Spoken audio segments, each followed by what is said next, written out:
Nami yun ah. Oh. So ayan guys, welcome back to my channel. I'm Daisy Treat. And for today's video, ayan, sinelebrate namin dito yung Family Day.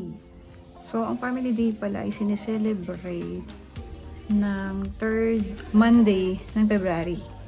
So wala siyang definite date, basta papatak siya ng 3rd Monday ng February. That's the Family Day sa Canada. So ayun, nag-ano kami, nag-bilo-bilo, spaghetti, and coco, ayan.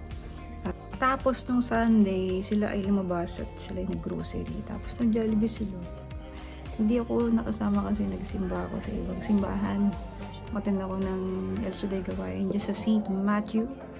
Shout out sa ating mga pray partners dyan. And then tapos guys, yung ano pala, yung French na Family Day pala ay ito. Journey Familia. Journey Familia. Social ng French, no? Ayan, pakinggan mo. One more. Journée familiale. Oh, diba? Sosyalin. Sa research ko, hindi lahat ng dito sa Canada ay nagsiselebrate ng Family Day. Only few state lang. At isa itong Alberta sa mga nagsiselebrate ng Family Day. So yan guys, yun lang ang ating video for today. Just saving the memory, our stay here, yung mga ganap dito. And thank you Lord for giving a chance to celebrate Family Day dito sa Edmonton. Ayan, kung meron din kayong family, thank God, magpasalamat po tayo sa Diyos dahil hindi lahat may pamilya. Hindi lahat ng family nagkakasundo. Kaya ipagpasalamat natin na meron tayong family. It's a gift from the Lord.